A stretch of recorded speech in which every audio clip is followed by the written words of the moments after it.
Hey, welcome to the Board Game Closet. My name's Jimmy, and today I'm going to show you Lots Filled In, which is on Kickstarter right now. This is a roll and write game. So we're going to be rolling some dice using some colored pencils to draw some shapes and colors onto our little notepad. I was excited to check this game out because I backed the original game on Kickstarter and got it in and really enjoyed the game. This was kind of a surprise to me because I didn't really expect to like it as much as I do. This is just a simple, fun game of playing shapes and timing them and deciding when I'm going to play something to score the most points or to not let you score the most points. And I just really like this game. It was well made, shipped quickly, and it was fun. So what did they decide to do with the roll and write version?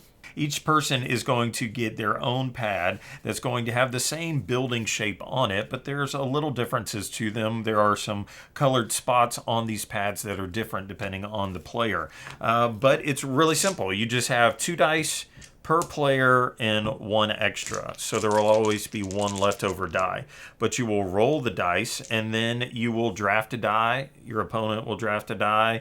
You draft a die, then they take 1. And like I said, there's always 1 left over. And then you have to make a decision.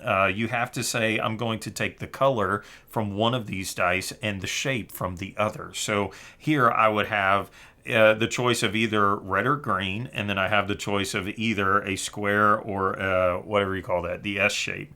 And so I have to make that decision. I'm going to take the green color, and then it's going to be the S shape. And then I take my colored pencil, and I color that in onto my little board. You can flip the shape, rotate the shape, put it any way that you want as long as it touches a previously placed shape. So you can't color in way at the top, but that's pretty much all the rules.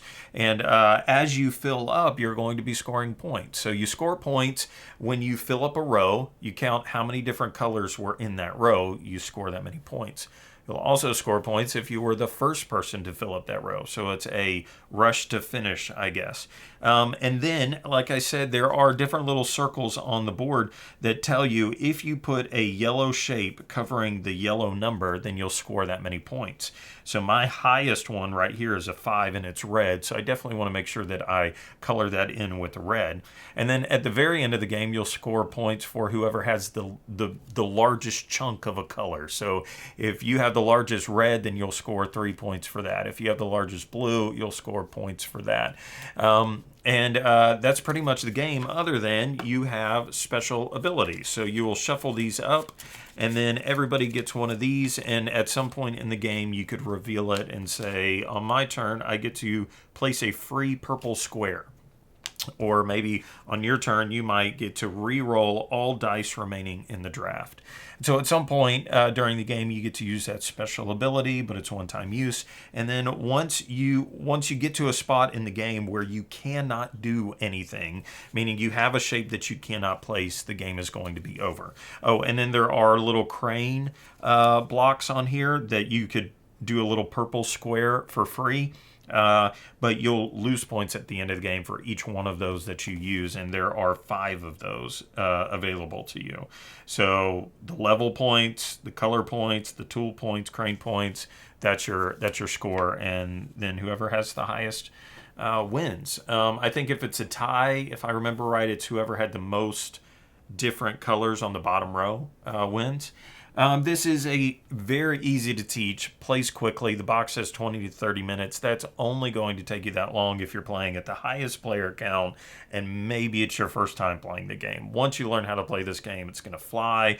Everybody's going to be drafting their dice, coloring them in, and it's fun. It's easy to teach, plays quickly. It's not complicated, and it feels like a race balanced with Tetris. It's like I want to do this. I want to fill in my spot before you do, so I get that extra point. But I also want to get the most points. So you try to maximize what you do. But this is definitely one of those games that you are dependent on the dice, right? So I can only do what I've been given. So you are going to have some games, I think, where it just all falls into place. You know, if you played some other polyomino games, you know, you're like, man, this game, it just worked for me. And then other games, I couldn't get what I needed. And yeah, that was just, I played awful that time. But it is a lot of fun to kind of see how this game turns out. And for a roll and write, I think that this would be great, especially if you like the original lots. I think you're going to want to pick up the roll and write version. So, like I said, go to the campaign, check it out, because everything that I have is prototype. So go to that campaign, and if you end up back in the game, let them know that the Board Game Closet sent you. We'll see you next time.